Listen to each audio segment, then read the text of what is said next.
Good morning, kapitbahay. Another foreclosed property, another day. Isa ka ba sa mga naghahanap ng foreclosed property dito sa Bacoor, Cavite? Meron po tayo ditong isang forbidding na BDO foreclose sa Molino, Bacoor, Cavite. Itong sa likuran ko po ay single detached house and lot. BDO foreclose, ang starting bid price natin dito is 10.5 million pesos. Wow, mura na po ito dahil corner lot ang unit na ito. Ang lot area natin dito is 229 square meter and the floor area of 220 square meter. 5 bedroom, 3 toilet and bath and 2 carport. May improvement na po yung bahay. Meron na siyang fence. Yung gate lang natin medyo bulok na, papalitan nyo na lang at may mga tiles na yung paligid ng bahay, no? Napakaganda po nito dahil sa mga katulad nyo na naghahanap ng Bacoor, Cavite na location. Perfect ito, malapit lang po ito sa SM City Molino, sa Daang Hari, sa Tagaytay, Alabang, Taguig, or Makati, via MCX or SLEX, no? Kaya kung ito yung hanap mo na bahay, panoorin nyo po ang video na ito. By the way, ako si JM Marcelino, your friendly kapitbahay. Tara, pasukin natin. Ito po ay single detached foreclosed property ng BDO dito sa Belfort Estates in Molino, Bacoor, Cavite. Katabi lang po ito ng Villar City along Daang Hari ni Manny Villar. At napakaganda ng location ito dahil napakataas dito. Hindi ito binabaha, no? Malapit lang sa airport, BGC, Alabang, Taguig. At saka malapit din ito sa Tagaytay. Okay? So ipakita ko lang saglit ang community ng Belfort. Ayan, naglalakihan po ang mga bahay dito. Kaya panalo kayo dito sa bid price na 10.5 million pesos, no? Pasukin na natin ang property. So ang property line ninyo magmumula yan dyan sa pader hanggang doon po sa corner kasi ito po ay corner lot. Meron na tayong fence, may mga repaint lang. Itong gate bulok na, palitan nyo na lang, okay? So ito po ang inyong car garage, kasyang-kasya dyan yung dalawang sasakyan, naka-tiles na yan. Sa original po na bahay, wala po itong bubong. So pinalagyan na po ito ng dating may-ari, no? Naka-tiles na yung gilid natin. Ito yung lagayan ng tools ng dating may-ari. Kaya meron siyang ayos dyan, di ba? Tsaka may bubong na po palibot yung bahay. Yung tiles, wala pa akong nakitang nagsiangatan dito sa baba at saka sa loob ng bahay. Intact lahat ng tiles. Ayan, may mga bubong. Ito yung service area ninyo sa likuran. Ayan, maganda pa. Pwede nyong gawing laundry area ito. Maluwag pa po ito, laki. Tsaka maganda yung bubong na nilagay dito. 'Di ba?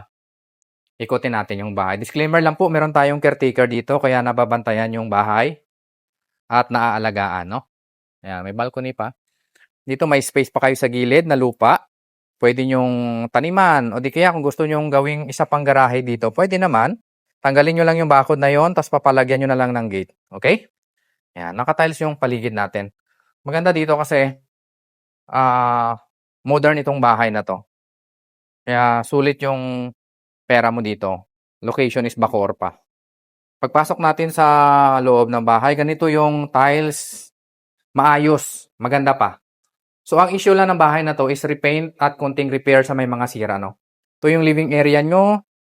Pwede nyong ilagay dito yung inyong dining area or doon na lang kasi malaki yon. Para itong area na to, isang buong living area, malaki siya. Yan, wala pong tagas ng tubig yung mga ceiling. Ito lang pinagtanggalan ng aircon. At saka may part dito na bakbak yung pintura, ayusan nyo na lang, no? Unahin muna natin yung kusina. Ayan, naka-tiles hanggang doon sa kusina. Di ba ang laki pa ng space?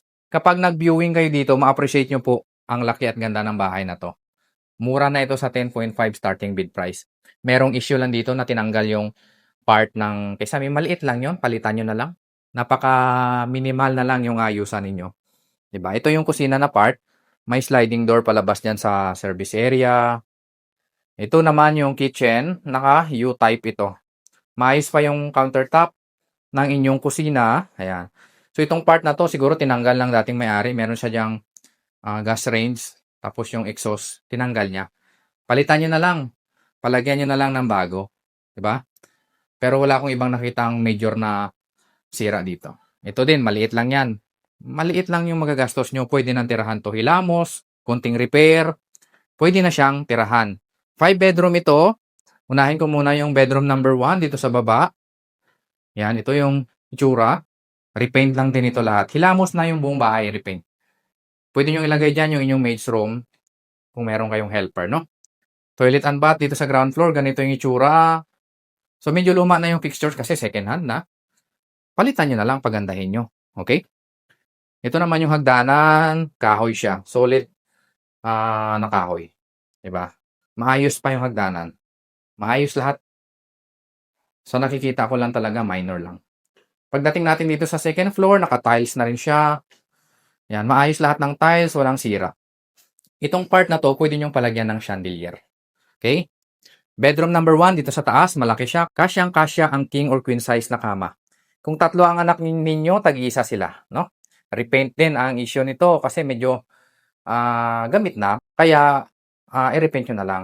Bedroom number 2, kasya din dito ang king or queen size na kama. Sulit itong bahay na to. Vivian model in Belfort Estates. Bedroom number 3 sa taas, walang kapak ng tiles. Maayos yung ating mga ceiling. Ito lang, repaint ulit, okay? So, overall, repaint lang, repair sa mga minor issues, okay? Toilet and bath sa ground floor. So, medyo luma na rin. Kayo na yung magpapalit. At ito yung pinaka-master naman. Yan, laki nito. Ito yung pinaka-masters. 'Di ba? Puro sliding yung bintana natin. Ang liwanag, ang aliwalas ng bahay. Pagandahin nyo na lang yung mga dapat pagandahin. Ito ang toilet and bath ng master. May sarili siyang CR. So, kung ako yung tatanungin ninyo, papalitan ko na lang yan dyan. Okay?